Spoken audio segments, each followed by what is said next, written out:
चूहिया के स्वयंवर की कहानी। गंगा नदी के तट पर एक धर्मशाला थी। वहां एक गुरु जी रहा करते थे। वह दिन भर तप और ध्यान में लीन होकर अपना जीवन यापन करते थे। एक दिन जब गुरु जी नदी में नहा रहे थे, उसी समय एक बाज अपने पंजे में एक चूहिया लेकर उड़ा जा रहा था। जब बाज गुरु जी के ऊपर से निकला तो चूहिया अचानक बाज के पंजे से फिसलकर गुरु जी की अंजुली में आकर गिर गई। गुरु जी ने सोचा कि अगर उन्होंने चूहिया को ऐसे ही छोड़ दिया तो बाज उसे खा जाएगा। इसलिए उन्होंने चूहिया को अकेला नहीं छोड़ा और उसे पास के बरगद के पेड़ के नीचे रख दिया और खुद को शुद्ध करने के लिए फिर से नहाने के लिए नदी में चले गए। नहाने के बाद गुरुजी ने अपनी शक्तियों का इस्तेमाल करके चूहिया को एक छोटी लड़की में बदल दिया और अपने साथ आश्रम ले गए। गुरुजी ने आश्रम पहुंचकर सारी बात अपनी पत्नी को बताई और कहा कि हमारी कोई संतान नहीं है, इसलिए इसे ईश्वर का वरदान समझकर स्वीकार करो और इसका अच्छे से लालन पालन करो। फिर उस लड़की ने स्वयं गुरु जी की देखरेख में धर्मशाला में पढ़ना लिखना शुरू कर दिया। लड़की पढ़ने में बहुत होशियार थी। यह देखकर गुरु जी और उनकी पत्नी को अपनी बेट पर बहुत गर्व होता था। एक दिन गुरु जी को उनकी पत्नी ने बताया कि उनकी लड़की विवाह योग्य हो गई है। तब गुरु जी ने कहा कि यह विशेष बच्ची एक विशेष पति की हकदार है। अगली सुबह अपनी शक्तियों का उपयोग करते हुए गुरुजी ने सूर्य देव की प्रार्थना की और पूछा, है सूर्यदेव, क्या आप मेरी बेटी के साथ विवाह करेंगे? यह सुनकर लड़की बायली, पिताजी सूर्य देव पूरी दुनिया को रोशन करते हैं, लेकिन वह असहनीय रूप से गर्म और उग्र स्वभाव के हैं। मैं उनसे शादी नहीं कर सकती। कृपया मेरे लिए एक बेहतर पति की तलाश करें।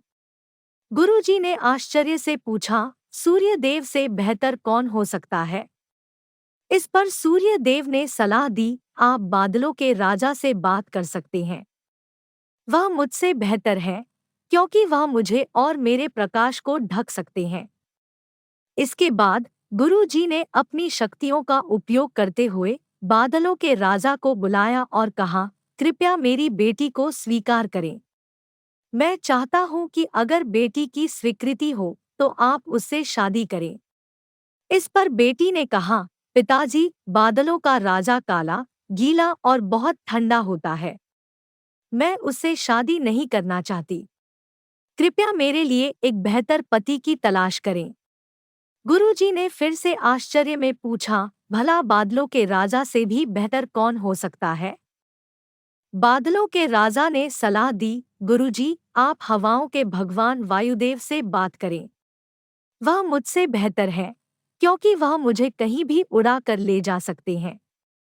इसके बाद गुरुजी ने फिर से अपनी शक्तियों का उपयोग करते हुए वायुदेव को बुलाया और कहा, कृपया मेरी बेटी के साथ विवाह स्वीकार करें, अगर वह आपको चुनती है तो। लेकिन बेटी ने वायुदेव से भी विवाह करने से इनकार कर दिया और कहा, पिताजी, वायुदेव बहुत तेज हैं। वह अपनी दिशा बदलते रहते हैं।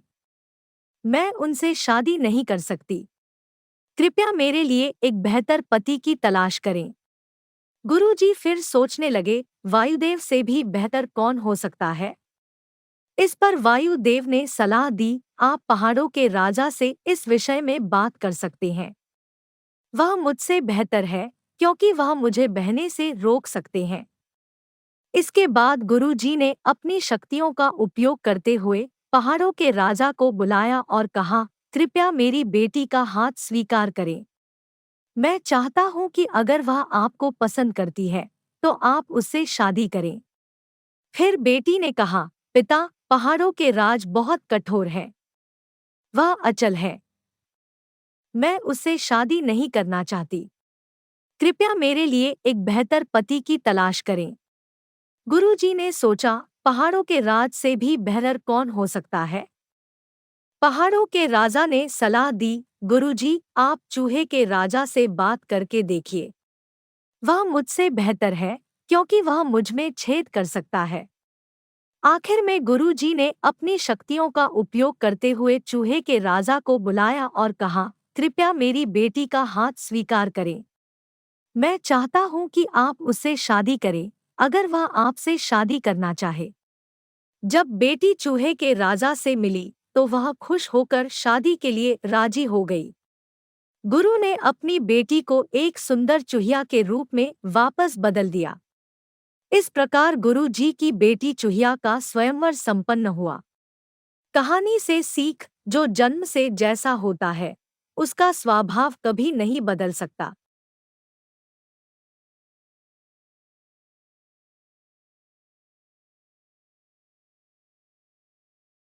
आशा है आपको हमारी कहानी पसंद आई। ऐसी ही अच्छी कहानियों के लिए हमारे चैनल को लाइक और सब्सक्राइब करें। धन्यवाद।